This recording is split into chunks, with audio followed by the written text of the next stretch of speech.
अब एक युत्सिलिनिकियो ने कहा कि हम 3 हिस्सों में बटे हैं। हम परमेश्वर का वैसा ही स्वरूप लेकर परमेश्वर के साथ अपनी पहचान को समझते हैं। हम परमेश्वर के साथ अपनी पहचान को समझते हैं। एक आत्मा है, एक शरीर नहीं, कोई भौतिक जीव नहीं। इस जगत में मेरा एक भौतिक शरीर है, पर मैं एक आत्मा हूं। 2 कुरिन्थियों आज्ञा 5 कहता है कि सभी चीजें नई हो चुकी हैं। आपके कौन से हिस्से की वो बात कर रहे हैं? आत्मा, मन और तन? हाँ, आत्मा। यूहन्ना 4:17 में जैसा वो कहते हैं वैसे हम भी इस संसार में हैं। वो किस हिस्से की बात कर रहे हैं? आत्मा। उसने कहा जब परमेश्वर से जुड़े तो उसकी आत्मा भी एक हो गई। इसीलिए अब खुद को एक आत्मा की तरह देखना है। ओह, तो शक्तिशाली चीज है। ओह वाह, ये शक्तिशाली है। ऐसा जैसे मैं बॉर्न अगेन हूं, मेरी आत्मा बॉर्न अगेन है, पर अब मैं पवित्र आत्मा से जुड़ा हूं। पवित्र पुस्तक कहता है आत्मा परमेश्वर का उपहार है।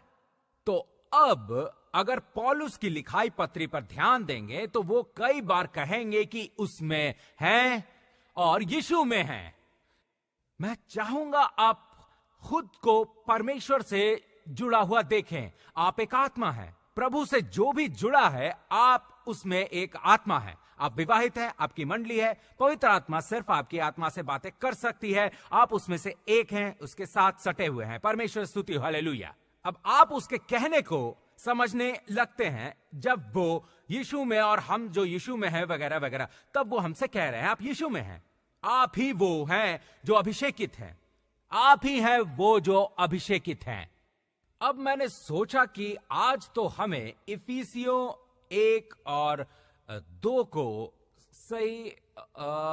सही नजरिए से देखना चाहिए और हर पंक्ति पर उसका मतलब समझना चाहिए और पिछले सप्ताह में बात की हुई को एक जगह रखकर देखना भी होगा। ये पवित्र पुस्तक के वचन में जिसे आप पढ़ रहे थे जब से आप बॉर्न अगेन हुए हैं।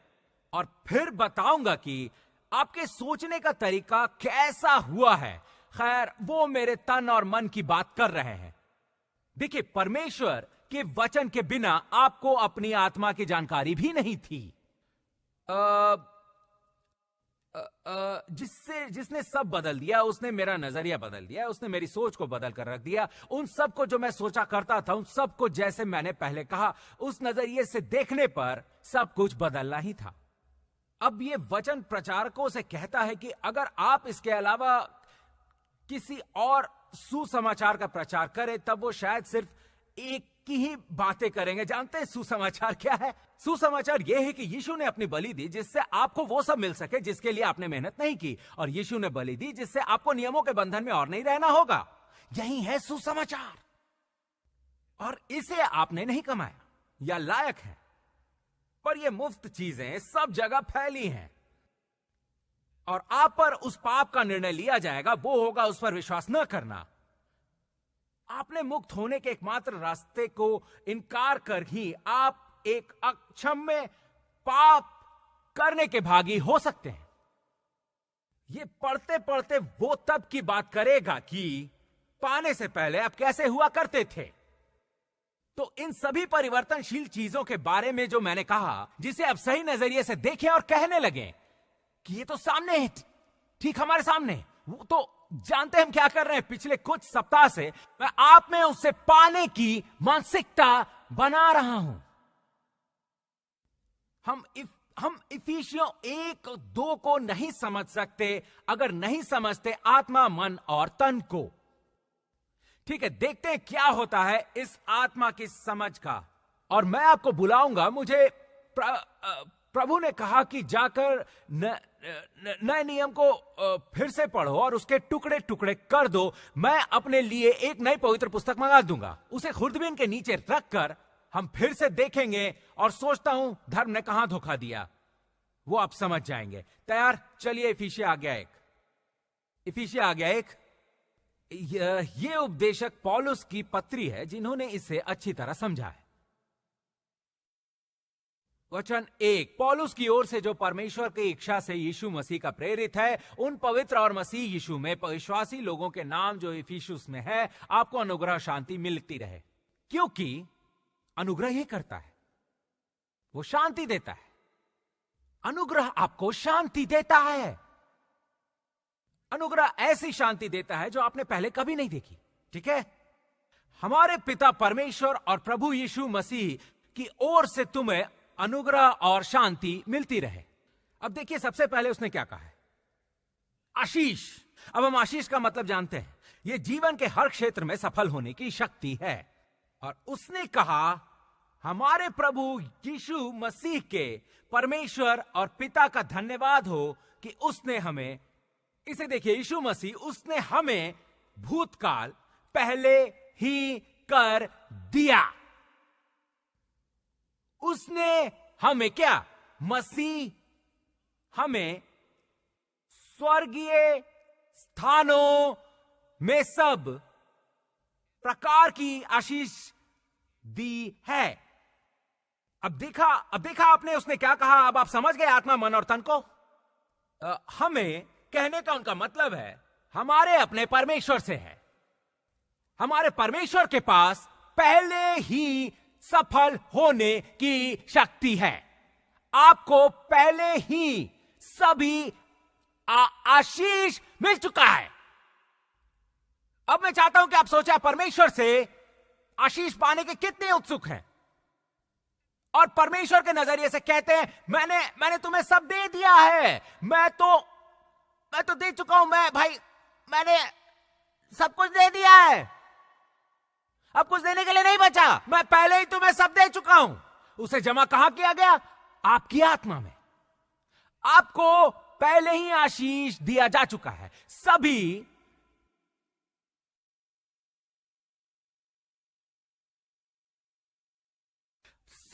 आत्मिक आशीषें, इन्हीं का आशीष तुम्हें मिला है। उसने यह भी बताया कि वो आशीषें कहां पर हैं? कहां? स्वर्गीय स्थानों पर। खैर, वो मतलब को और गहरा करेंगे। वो कहां है? यीशु में। तो खैर, तुम कहां हो? यीशु में। तो अगर आप यीशु में हैं और स्वर्गीय स्थान यीशु में है और आशीष भी यीशु में है, तो आप उनसे मांग क्यों रहे हैं? ठीक है, अब ये देखिए, मुझे आत्मिक आशीष से भर दिया गया है। सवाल पूछता हूं, आत्मिक आशीष आपको कहां पर दिया गया है? आत्मा, मन और तन। आपकी आत्मा। वहां तक पहुंचा जा सकता है? पहुंच सकते हैं। आपकी स्वीकृति से वो सारी भलाई आपके भीतर से आपका विश्वास पूरी तरह आजाद कर देगा। आप मानने लगते हैं। ओ वाह, परमेश्वर स्तुति। आप उठकर खुद में आशीष के होने को मानने लगते हैं। दूसरे शब्दों में, आप उठकर कहते हैं, मुझे आपसे स्वीकार करना होगा कि आशीष मेरे जीवन की एक सच्चाई है। समझ रहे कि आपने जो किया? आपका विश्वास उस सारी भलाई से जुड़ गया जो आपके भीतर रखा गया, जिससे आपने स्वीकार किया है। यही तो स्वीकार करना हुआ। इसे मानना स्वीकारोक्ति नहीं हुई के पास है। मानना वो स्वीकारोक्ति है आपकी चीजों की सच्चाई का। मेरी स्वीकारोक्ति है कि सचमुच मुझे आशीष दिया गया है। मुझे आशीष दिया गया है। तो उससे आपकी जगह क्या हुई? आप उसे पाने के लिए संघर्ष नहीं कर रहे हैं। आप मान रहे हैं कि वो पहले से ही है। वो आपकी आत्मा में है। पवित्र पुस्तक के अनुसार, अगर आप विश्वास से कुछ करवाना चाहते हैं और उसे असरदायक करना है, जिससे वो काम करते हुए उसे भेजती रहे, तब जीवन के उस मोड़ पर आइए जिसकी सच्चाई के बारे में खुद को विश्वास है। फिर आपका विश्वास काम करेगा। उसे प्रकृति में बाहर निकालिए, जिससे आप अपनी 5 इंद्रियों को साबित कर सकें परमेश्वर की भलाई, सटीकता और मानेक्षा का। यही तो होता है। अचानक ही आपकी 5 इंद्रियों को आपकी मान्यता का प्रमाण मिल जाता है। इसलिए पवित्र पुस्तक कहती है, दिमाग को नया बनाओ, दुनिया के अधीन मत होना। पूरी दुनिया इसलिए दिलचस्प है कि उसने कहा खुद को पिघलाकर किसी सांचे में डाले जाने की अनुमति मत दो। अब यहां रहा एक सौदा। हमारे जीवन में हम जब तक यहां हैं हम शायद पिघलाए ही जाएंगे, पर आप अपने आप को दुनिया के सांचे में ढालने मत दीजिएगा, पर बदलाव लाओ। कैसे? अपने दिमाग को नया बनाकर, जिससे नए दिमाग के जरिए ही आप अपनी मांस की 5 इंद्रियों को परमेश्वर की भलाई, सटीक और मान्य इच्छा का दिमाग को नया बनाकर आप अपने शरीर को साबित कर सकते हैं कि आशीष मौजूद है। ये सब समझ रहे हैं? मुझे लग रहा है कि मैं जैसे आत्मा की भौतिक कक्षा में आ गया हूं और आपको समझा रहा हूं। आपको अपनी जिंदगी में अब और हारने की जरूरत नहीं है। बस ये जानना है कि जो दिया है उसे कैसे पाया जाए। प्रिय प्रभु, मैं इससे उत्साहित हूं देवी और सज्जनों। लगता है जैसे मैं कभी हार के सामने नहीं झुकूंगा। हो नहीं सकता। मेरे पास बहुताय है। मेरे भीतर शक्तिशाली आत्मा है जिसके पास सब कुछ करने की क्षमता है। मैं तो हार ही नहीं मानूंगा। वो दिन बीत गए। परवाह नहीं कि शरीर को कैसा लग रहा है। प्रकृति में जो भी होने दो। परवाह नहीं कि मैं अभी क्या देख रहा हूं। दिखने वाली चीजें अस्थायी होती हैं। आपकी कसर भी अस्थायी है। आपकी मौत अस्थायी है। आपकी जिंदगी अस्थायी है। और डॉक्टर को जो भी आपके शरीर में दिखा वो अस्थायी है, क्योंकि आप तो अनंत से जुड़े हैं और इस प्रकृति में अनंत को लाना जानते हैं, क्योंकि प्रकृति को जन्म देने वाली अनंत नहीं उसे बदल सकती है। परमेश्वर स्तुति। हालेलुया।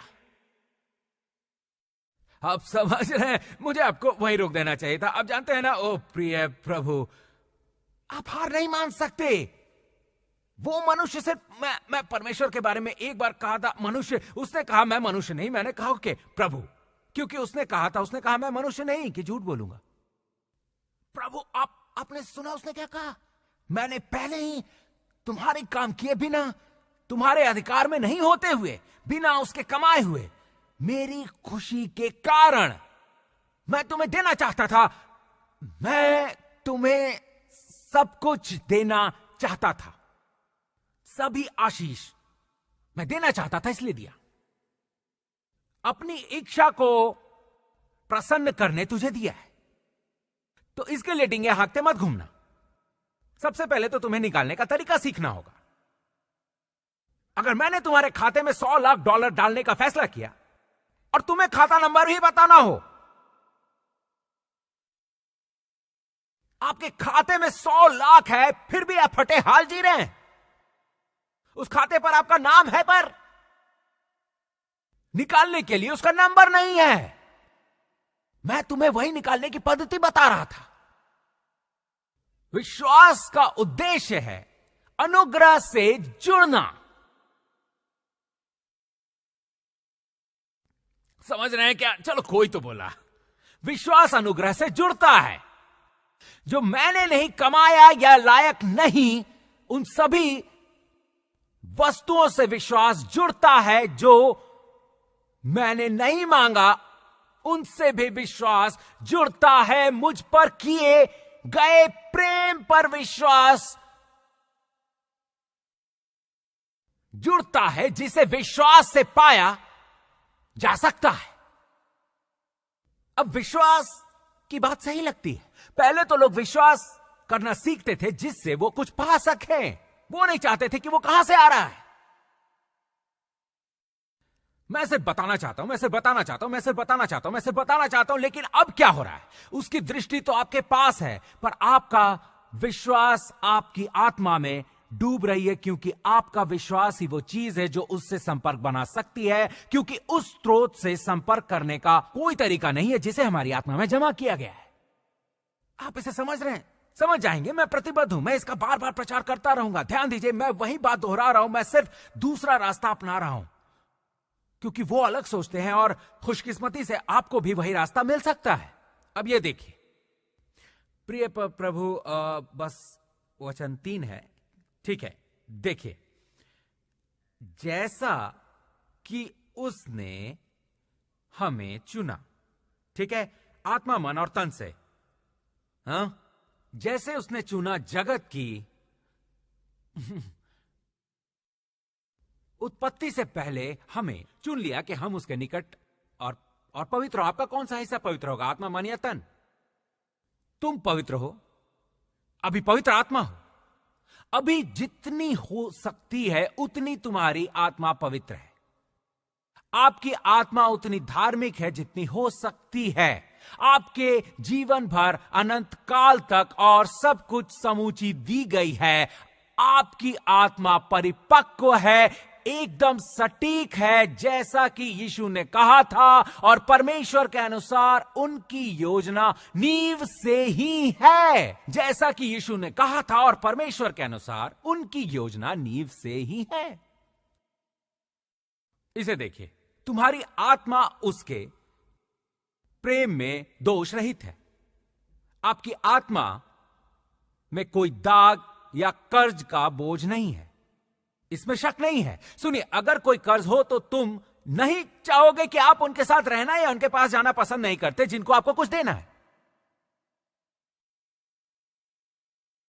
यहां भी वही बात है। परमेश्वर का कोई कर्ज बचा हो तो उसके सामने जाना पसंद नहीं करेंगे, इसीलिए उसने कर्ज चुका दिया है। इसलिए तो उसने पूरा कर्ज चुका दिया है, वहां कोई कर्ज नहीं है। इसे देखिए, अपने लिए पहले से ठहराया, ये सब तो मेरे लिए अच्छा है। वचन 5, पहले से ठहराया। ये तो जैसा क्या आपने पहले से ठहराया, यानी समय से पहले की योजना है। तो उसकी ये योजना समय से पहले की है। अपनी इच्छा की सुमति के अनुसार हमें अपने लिए पहले से ठहराया कि यीशु मसीह के द्वारा हम उसके लोपालक पुत्र हों। अपनी इच्छा की सुमति के अनुसार पहले से योजना कि तुम उसके पुत्र हो।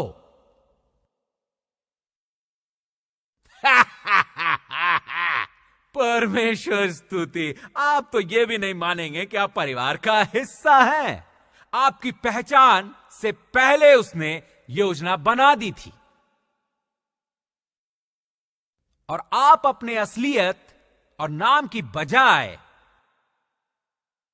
अपने खानदान के नाम की पहचान में लगे रहे।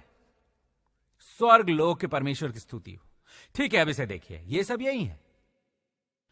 अपनी इच्छा के सुमति के अनुसार की उसके द्वारा अनुग्रह की महिमा की स्तुति हो, जिसे उसने हमें उस प्यारे में सेंतमेंट दिया है। ठीक है, किस हिस्से को प्यारे में सेंतमेंट दिया? ठीक है, तो आप शरीर के प्रदर्शन पर और शरीर के मन के प्रदर्शन पर बिल्कुल ध्यान नहीं देते और यह फैसला करते हैं कि मुझे कैसे स्वीकार और कौन प्यारा बनाएगा। उसने प्यारे में स्वीकार किया है। आपके परमेश्वर के जरिए उसने तुम्हें प्यार माना है। कुछ तो समझ लीजिए, परमेश्वर कभी और कभी नहीं करेगा। वो आपके शरीर से संगत नहीं करेगा, वो किसी पुराने मन से संगत नहीं करेगा, वो आपकी आत्मा से व्यवस्था के अनुसार संगत करेगा। अगर मांस के बने आप जो मांस नहीं है उससे संगत करे तो उसके लिए वो आपको हॉस्पिटल में डाल देंगे।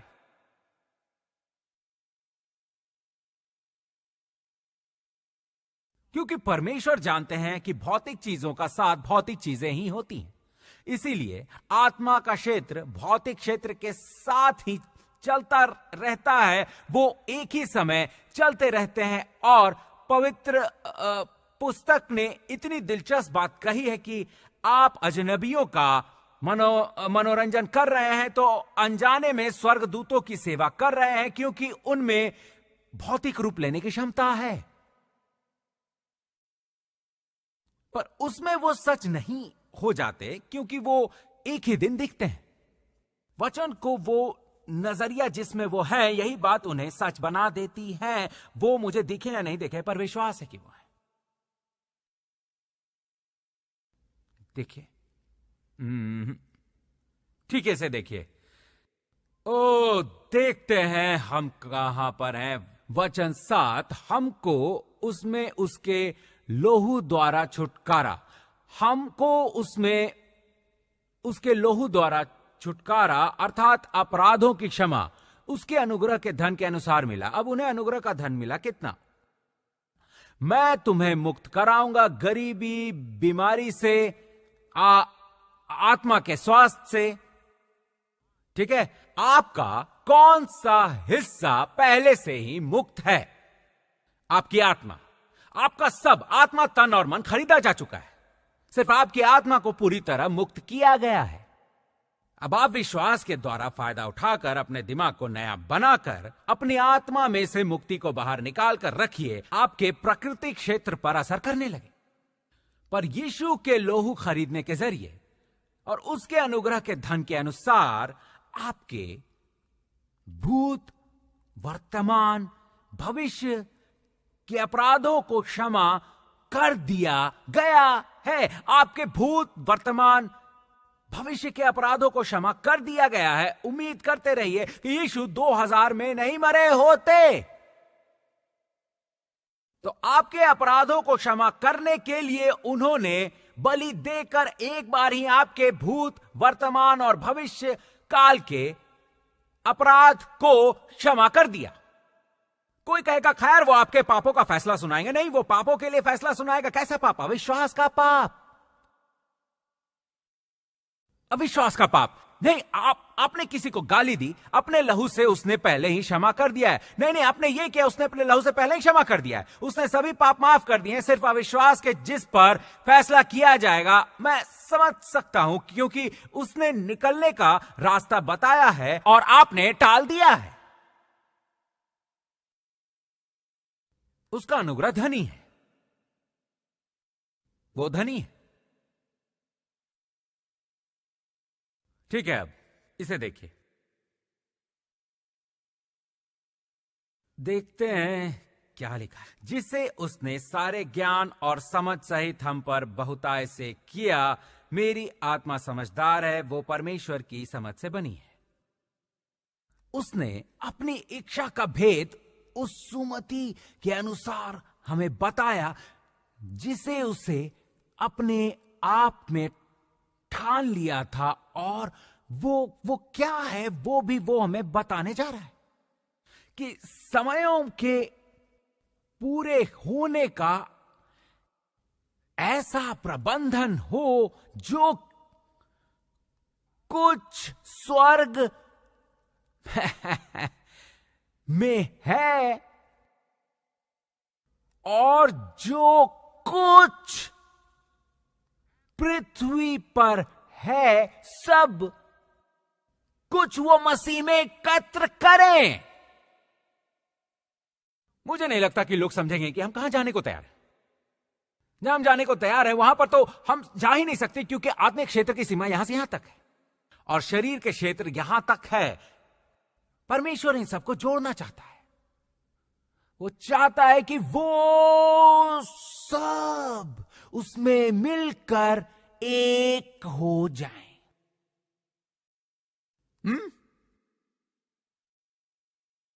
ठीक है, अब इसे देखता हूं। पहले ठहराए बाकर मीरास बने, उसमें हमें विरासत मिलेगी। मेरे पास पहले से ही विरासत है उसी में, जिसमें हम भी उसी की मनसा से, जो अपनी इच्छा से मत के अनुसार सब कुछ करता है। परमेश्वर सब कुछ मत के अनुसार करता है, अपनी इच्छा के, जिन्होंने पहले से मसीह पर आशा रखी थी, उसकी महिमा की स्तुति के कारण हो।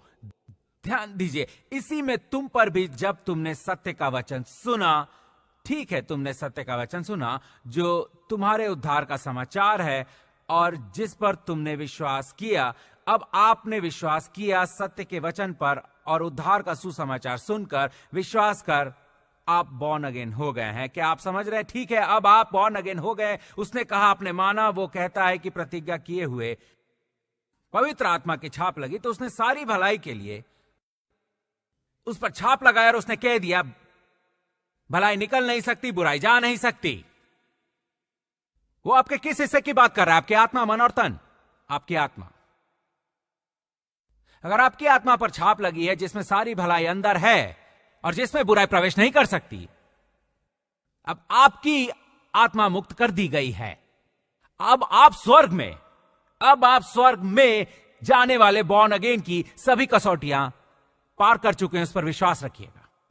अब मैं आपके आने पर इसकी बात कर रहे थे, आपने एक स्वीकारोक्ति की, कहा कि आप बॉर्न अगेन है, फिर भी हमने जड़ से निकलते कुछ नहीं देखा। सोच रहा हूं कि कई लोग बचाए गए। मैं वहां पर जाने भी नहीं वाला, मैं आपको अकेला छोड़ रहा हूं। उम्मीद है आपकी शाम सुखद हो। अगर आप कहेंगे कि वो सेब की जड़ है,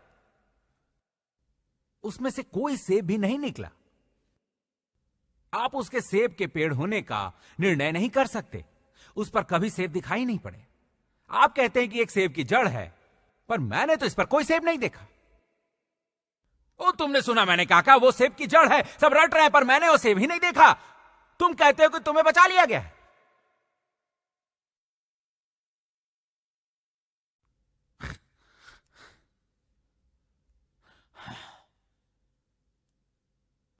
जब बाहर मौसम सर्द हो जाता है, मान लो कि अभी यहां से बाहर निकले, मैंने अपना दफ्तर छोड़ा, फिर मैं वापस आया और चर्च में बैठा और सर्दी धीरे धीरे बढ़ने लगी।